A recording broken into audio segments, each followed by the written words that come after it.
So Shawn's been a customer of Murray's for many, many years. For a long time. I believe we bought your summer home. That's appreciated.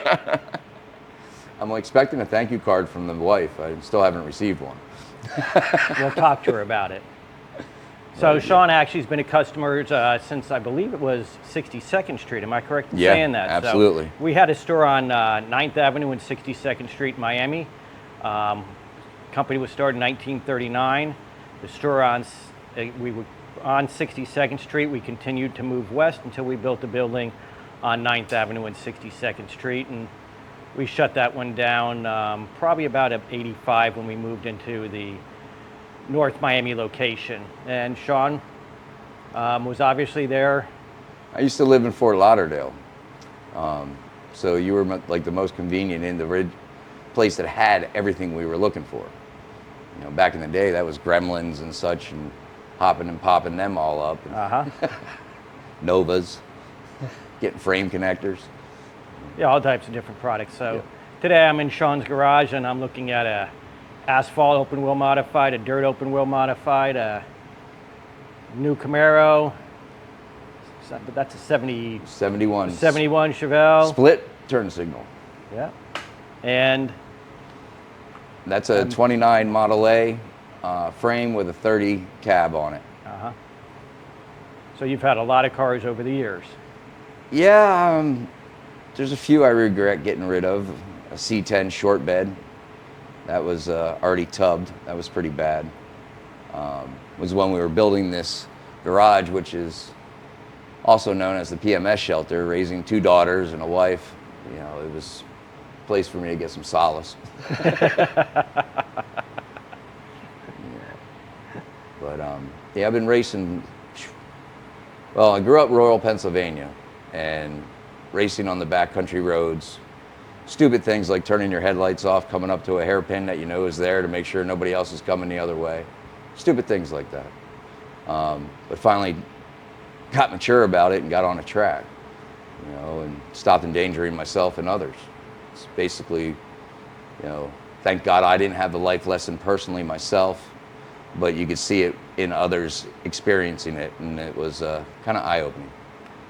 Yeah, as we always do, take it to the track, keep it off the street. Absolutely. You raced, I believe you're coming into the store, and I remember selling you parts for, I believe it was a street stock? No, that would basically probably be the Chevelle. Not this Chevelle, I'm talking about Miami location. Oh, Miami, no. Yeah, the Hialeah days. Hialeah, we were buying a lot of mini stock stuff Okay. at first. We were getting, the 4412s, the Hollies. There were certain Weisco pistons we were obtaining, all kinds of stuff. Like I said, you had everything in different realms. We were able to obtain parts to pop and hop everything we were putting our ass in, basically. And then I don't know if you remember the truck, I believe it was called No Problem, was one of those big monster trucks that first started coming around. I remember them utilizing you also to get performance parts. Yeah, all genres. And we'll be doing a segment on just about everything you could imagine as we go through doing this. We enjoy doing this. Yeah, it's a shame though that recently a lot of our tracks are closing, and it endangers a lot of people on the street every day. Some of the stuff you see on reels, and you got to wonder, is this real or AI? And you're looking at it, and you somehow get confirmed that it is real, and you just, why are we closing tracks? But yet, we're still got soccer fields everywhere, and baseball fields, softball fields. And we have a lot of grassroots racers here in our area that have made it big from the grassroots racing. And I never understood during the entire battle for the land grab by the owners of, I call it Moroso, Palm Beach Raceway. And that's how old I am. It's, Dave Rupp era, take it back from before Moroso. And I just don't see the future is EV. This place could be at one point a research and development site that you could combine, like they're doing in Indy, I believe now. They're combining the batteries with the combustion engine and using it as a boost or whatnot. I've been so busy at work I haven't had a moment to see any of it, but the little glimpses I've caught, I see a little battery there and it's disappearing as they're going on their final lap. So there's a lot of things that could have been done with that track. In my eyes, it was always a historic site. Well, the feeling on the track and everything of mine is you can see the county spends huge amount of money at the baseball fields, the golf courses, and everything else, but they can't step up and do something for a racetrack. Although they've offered a couple times, and hopefully something will come through, whether it's there, 20 Mile Bend, or someplace else. But we'll see what happens. What they're missing on is the amount of revenue that it actually generates between, shops like mine, but also the amount of revenue it generates for tourism and people coming in here all the time. Look at Hialeah, look at what that used to generate down there. That place, racing there for years. Never won a feature at Hialeah, a bunch of seconds and thirds. I don't remember, I believe possibly a second overall for the season. The kids were getting older, so we're doing trips with them with band and whatnot, so I'm missing weeks through the season. But the crowds were insane. I'm sure concession and gate were quite healthy. I remember one night we were racing and somebody, I guess, didn't want to pay entry but had a bucket truck. So they were in their bucket truck over out of turn 3 and 4. And the caution red flag flies. This guy had fallen out of the bucket truck on turn 3 and 4. So, I remember them being lined up forever. Even what is New Hendry County Motorsports Park now, out below Moorhaven, the dirt track that we're going to be running a lot at. Years ago, before I went, or when Hialeah closed and we went there, the place was packed. It was full of people. And now when we go, I hope to see, half the stands filled. And that's a hopeful thought. And we got to remember that if we do get a track, we got to support it. We've got to go, and we've got to, give it the attention that it deserves, so that the people that are running it can sustain it, and make some coin. That's the whole idea of everything. I don't go out and dig ditches in the Florida sun because I feel good about doing it. I feel good that I'm supporting my family and such, but it's not my favorite thing to do.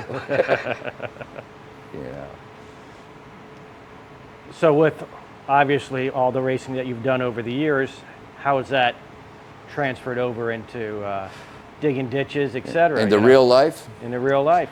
Well, probably if I didn't get caught up in racing, I would have been in a lot of trouble. As a youth,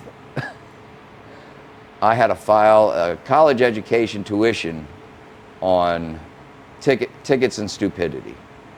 My youngest daughter got her first ticket. My mother brought a file over. I don't know, some of you might know what an SR22 is, but that was required. A bunch of D6s. But,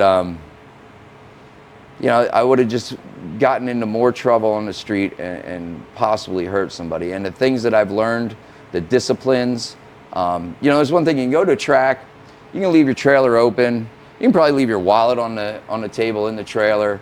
I've never had a single thing stolen while at a racetrack.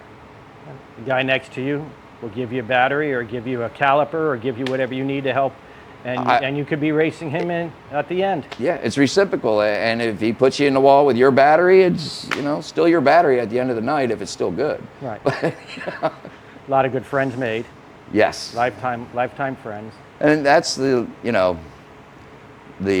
camaraderie in the pits, and just people that you enjoy seeing and spending time with, and still yelling at each other, but yet the next day or the next week you're friends again. I've had that happen over the years many times. Had a on-track battle with an individual down in Hialeah. I was the new kid, and there was probably 28 of us at that time. There was a bunch of us. And one of the leading guys decided to cut the right front of my car off in the feature when I was leading, and put him to the back. He came up, did it again, and we're going down the front straightaway, just about flag stand. He come up to do it again, and I sent him backwards into the wall, myself head on into the wall. But at that point, I didn't care, because if I didn't push back, I was going to get run over every single weekend. And I remember the fans, because he was a popular individual. I'm a new boy. I don't go, I'm not from Hialeah. And they were climbing the fence, literally, screaming at me, "You effed up now, you screwed up." I'm sitting there in the car, I look over at him, and he's out cold, and I'm like, I don't think I'll ever have a problem with him again. Ran into him after Hialeah closed, New Smyrna. "Hey, how are you?" Everything's golden. It's a racing thing. Push me, shove you. I'm going to be there going for the win, and I try to do it as clean as I possibly can. But you start pushing and roughing up on me, I'll send you home. Okay, that's kind of the name of the game. So some of the things that, I remember you were in the store the other day and you were complaining about having to go get parts and everything for your backhoe, because you work on all your own equipment now. Am I correct in saying that? I've maintained all our Bobcats, track hose, and the majority of the stuff. Of course, they have the intellectual property on a Bobcat locked down if there's a computer issue. I'm kind of screwed, glued, and tattooed at that point. But for the most, hydraulic rams and all that, definitely doing all that work. So, if you weren't racing, would you be fixing? No, and as far as fixing and tinkering, my brother's 2 years older than me. When he was in kindergarten, he'd come home looking for his two-wheeler because I was already out riding it. Probably by the time I was 6, I was cutting, you know, on a swing set, you have the A-frame, right? And you have the crossbar. Well, those two ends were flattened, and it caught my attention. So I took one off a swing set, and I cut it in half with my dad's hacksaw, and I drove it up on the forks of my bicycle, and then put the tire back on, and it fit perfect. I was making choppers out of regular bicycles. My mechanical ability has always been there. Actually, I can't sit in one place all day long. It just, working at dealerships and such, and you know, other franchises, reporting to the same place every day was a problem for me, and that's probably why I didn't do well in school. You know, I've got to have variances in my day and in my week. So yeah, when I'm on a job for 2-3 weeks, I can tell that I'm tired of coming here. I guess that's why you get your jobs done quick. Absolutely. Helps, and efficient and proper. Efficient and properly. So obviously with the racing and everything, that has also helped you with the efficiencies of having to do things. You have a certain amount of time to get back out there between races. Oh God, yeah. You know? I mean... So that's obviously carried over into work. Probably, you know, one of the biggest skills, Mark, that you're going to learn if you're going to be out racing any type like this, welding. You're going to learn that real quick. Right. You know? Yeah, there's been so many aspects of my life that have been touched by racing. You know, family, it comes first. I remember my wife, my kids were, like I said, raised in the stands of Hialeah Raceway. And I believe on our way home one night, my wife says, "You're never going to sell my wedding ring or pawn my wedding ring, are you?" And I'm like, "What are you talking about?" We're running a mini stock division. I guess some women that were in the bleachers with her, the woman said that they had just pawned their wedding ring for a late model event for the next week. Yeah, those are some of my customers. I could remember a lot of times when guys would come in saying that they need to win this weekend so they have food to put on the table, and so they're busy buying stuff to make it happen. It's a pretty addictive sport. Yeah, but you know, you got it. You know, that's one thing is, you know, we start a race the first lap and it's like everybody's on the final lap at Daytona. It's like the mentality on that aspect of racing has been there almost the entire time. Yes, you want to lead the lap. Yes, you want to win, but you're not winning it on the first lap. You know, you've got to learn patience. You know, and we have so many young kids that come in with no wallet invested, you know, no sweat and tears, or battles with the wife. You know, and they just hammer you, and you wonder, you know, why are they learning on my wallet? You know, you got to say at one point, you know, they've got to take responsibility for their actions on the track. Well, it's just like taking the reactions and, you know, taking part of what they're doing in regular life. You know, you have to, exactly. Everything you have to be accountable for what you're doing, you know. And it's not only racing, it's within everything you do in life. You do something stupid, you're going to have to pay the price. Absolutely. You know, it's just the way it is. But, and, you know, I enjoy it so much. It's been my stress reliever. I gave up drinking, I don't know, 33 years ago or whatnot. And that's the thing. You have to have some type of disposable income to do this. And to have a disposable income, you have to bust your ass Monday through Friday to get there. Even Saturday and Sunday. You know, having my own business, my family has sacrificed more for the business than they ever did for racing. I can tell you about that. So you know, going in, I remember early on working at the Chevrolet dealer in Lake Worth, and working there, coming home, coaching softball for 2 different leagues, running over to a warehouse that I rented, doing work to make extra income. And this was before I started digging ditches for a living. And then the opportunity came around for me to be like a handyman deal part-time. Then I went and worked for a landscaper full-time. I left the dealership. He called me up in my bay one day and gave me an offer I couldn't refuse, because some people don't understand flat rate in a dealership. If they say, okay, take this engine out and put this factory spec one back in, they're going to pay you 10 and a half hours, but in reality, it takes you 15 hours to do it. You're still only getting paid 10 and a half hours. So you could be there for a 60-hour week and you take home a 35, 40-hour paycheck. So, and vice versa. Right, but that's very rare because the guys that set the E-time have all their tools laid out on a cart or a bench. They have their parts there, so they're not sitting at the parts counter waiting to even get to the counter. You know, and then you get all your tools accumulated and go through the process, and then not to mention the car owner's crap that's in your way, and you know, stuff that's been altered throughout time.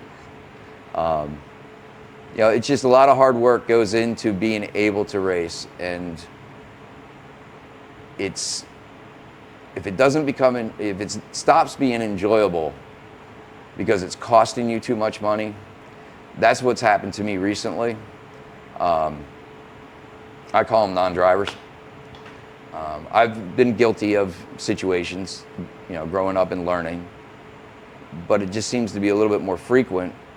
And I pulled back a little bit, focused a little more on getting cars set up better, so when I go, hopefully I can be up front and avoid any of the incidents. That's the plan. Always want to avoid that. You know, so, but yeah, I mean, it's still enjoyable to me. There is no better rush than coming out of the corner at last lap and you're battling to, I don't care if it's for 5th place or 1st place, you still have that same mentality of, I'm going to get ahead of this guy, and you're trying everything you can. I always love picking people off. I absolutely love starting in the back. But lately that hasn't worked out very well, coming through the field. But I'm hoping to get back at it real soon and get back on the track. I'm not even sure when our next race at Hendry County is, but that's where we'll be heading. So you got to travel. Yeah, it's, you know, when I first bought this house that I'm in 25 maybe plus years ago, Moroso at that time was entertaining putting in a circle track. The gentleman I bought the house from even left a rule book, I believe it was, on the counter. I believe I have it here somewhere. For street stock, I believe it was. Yeah, they were talking about it. And then I believe the county wanted them to widen the B line because the powers that be at Moroso wanted to utilize it, emulate it as a track on the NASCAR circuit and rent it out for testing, which brought more people and more traffic. And then they said, no, we're not going to do that because we're not going to spend X millions on widening the B line. I had spoke to Lori Moroso a couple times, and I told her when Hialeah closed, I said, everybody is driving past you to go race in a stock car. They're going to New Smyrna, Volusia, Ponta Gorda. They're going right past you. And she said, my marketing analysts say it's not a viable situation. I said, you should get new marketing analysts. Because you went out there, I don't know if you remember, you go out there and they had the mud bogs and whatnot. That place was absolutely jammed wall to wall, parked down the B line. I mean, you had to walk in if you didn't get there early enough. That place was packed. Well, it was packed for not only the mud bogs, it was packed for the drag race and the road racing wasn't as packed by any means, but that's a different clientele. The wine and cheese crowd and the beer and nuts. Yep. You know, so totally. But they all are renting rooms and spending money in local, businesses. Absolutely. I mean, even if it's stopping at the gas stations, getting ice and sodas and beers or whatever, there's local money being spent everywhere. Some of the big national events that they had, I was very fortunate that I was able to get into situations over there. The Top Fuel Funny cars, when they had that test session. Every year they did that. Right. And, it was just so nice to be able to go there. I live within, I can hear them. Yes. I can hear the road course cars. I mean, that's how close. I'm probably like maybe 7 minutes away from the track. if that. I could probably shoot a 22 to it. But I love that sound. You know, some people that live a little closer to me, they actually experience more Walmart traffic and the depots out there for the distribution centers than they do. Now there's no track noise, and all they probably hear is the semis and the loaders. Oh, they're hearing Pratt and Whitney is what they're really hearing all the time. Well, Pratt, we hear that too. You know, it's in they haven't been firing off much lately, but that doesn't bother me either. You know, Well, the whole thing is when you moved out here, you knew it was right. there. So it's just like anybody moving out near a racetrack or near an airport, you know it's going to be noisy. Don't complain that it's too noisy when you know it was here before you. Well, also back when I moved here originally, there was a track proposed out of Pratt Whitney and Indiantown. It was a motorsports complex, and it was going to support ATV. I don't think side-by-side was very popular at that time or even around. I don't think it existed at that time. So it was ATV, dirt bike, dirt track, and I believe an asphalt track, and go-kart. I believe it was all approved. The SOB I bought the house from left a petition on the counter along with the Moroso's rule book that I believe the people in Jupiter Farms were misled, and it's only for professional racers and all this. I went to meetings. You know, it's like, no, this is not professional racers. This is to take your kids off the dirt roads and the back roads here from hitting a tree and going on a track and going full out and enjoying themselves. And it faded away. I don't know whatever happened to that. But yeah, I don't know if that was Martin County approved. No, that would still be Palm Beach County. So why didn't you explain the difference between dirt and oval track in the cars? What's the basic differences in the cars? Well, so everybody understands it. Dirt cars, you're riding on 3 tires and hoping to get the left front to touch the ground.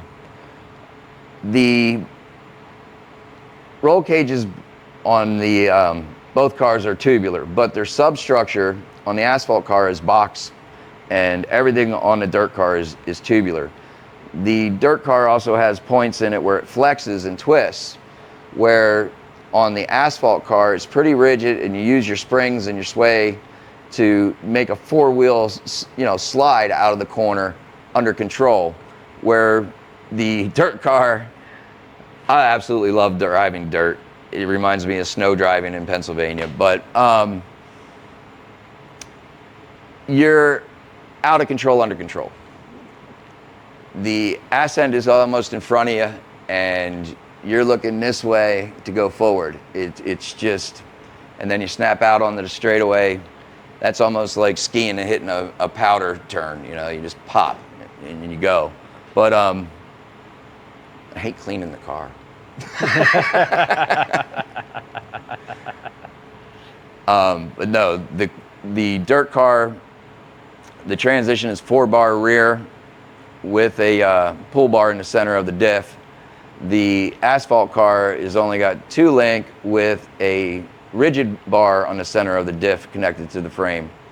So even just rolling through the pits in the dirt car, you'll see the rear end hike up because the center line of the axle changes on the rotation of the bars, and your differential and your pinion gear, go from negative to almost positive. It's just there's that much walk in the differential on a dirt car. The asphalt car will walk, but it will not walk anything like a dirt car. Very hard learning curve to drive. I believe it was Nationals 2, maybe 3 years ago. I never remember the guy's name. He was all the stunts for the energy drink and such. But he came and raced in the open wheel modified on dirt, and he had mastered rally and everything else he's ever touched. And he said it was a very difficult learning curve. And you still have been learning. I was glad to see that his times were a little bit better than mine, but it wasn't, completely embarrassing at that point.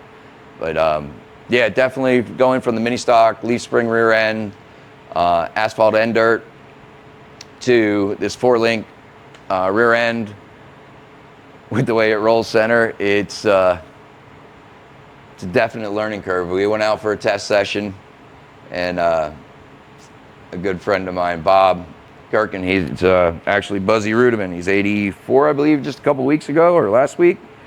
Still driving open wheel modifieds. The man's a legend. His son, some of you might know, is David Rudiman. He ran in NASCAR for a while. But it's just, I lost myself where I was going. Talking about the differences in the cars. Yeah, but I was bringing Bob into it for what? Buddy Rubin, Dave Rubin? No. We'll have to edit that out. Okay, that's what they call editing. Right. So, with the dirt car, we used to use scales on the dirt cars. Now, everybody's using these pull bars and such like that. And Bob, with Buzzy Rudiman, I went to the test session, and we go out the first session, and I'm garbage. I'm just out to lunch, and I come in, and Bob says to me, he goes, "Stop turning."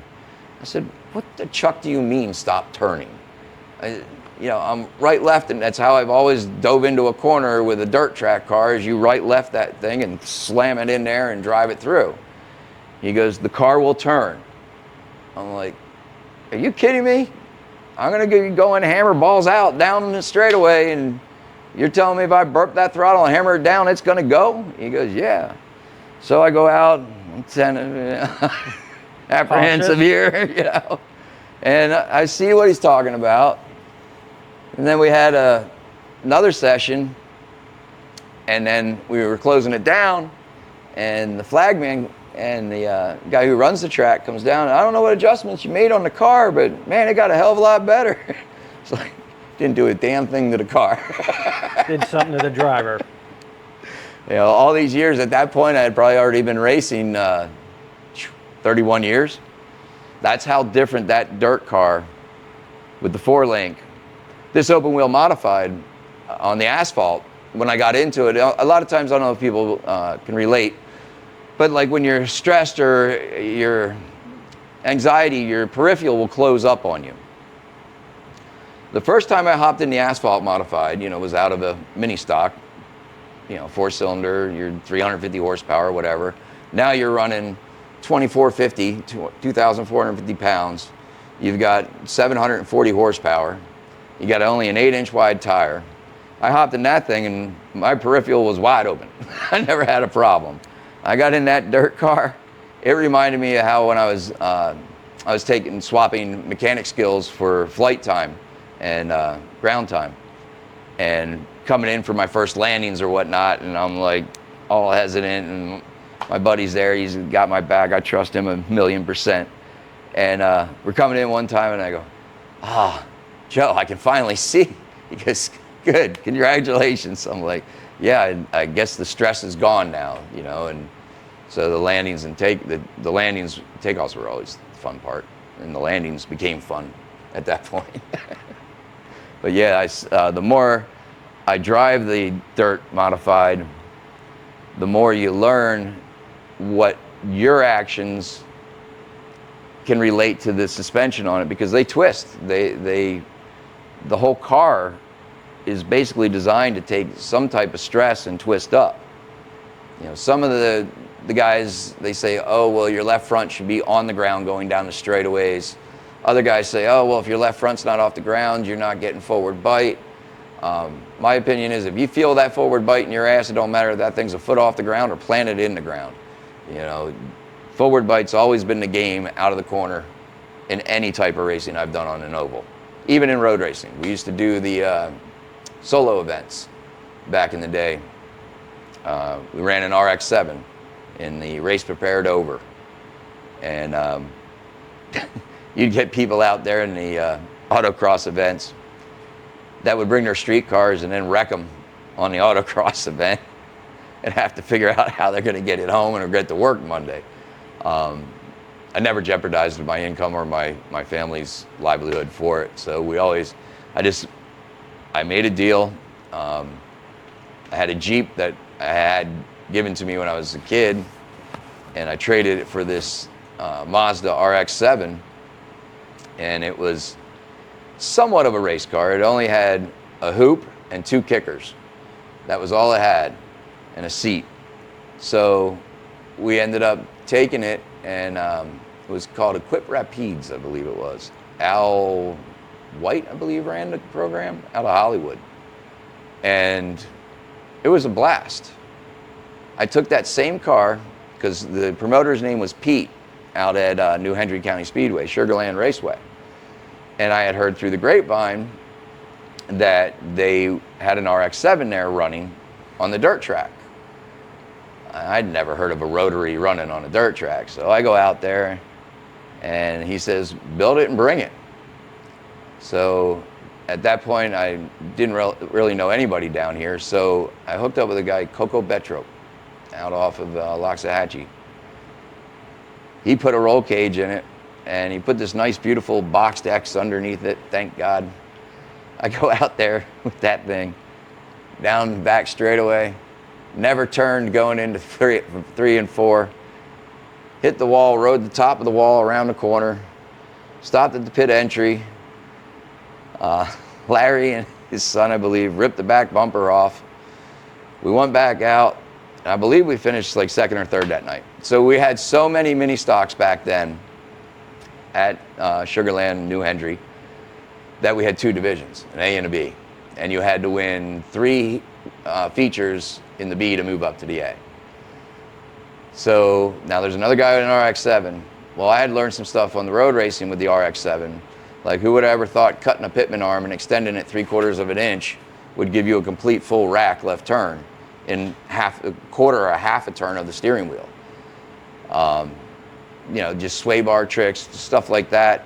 I actually ran Pep Boys Futura tires with road hazard warranties on them for a while.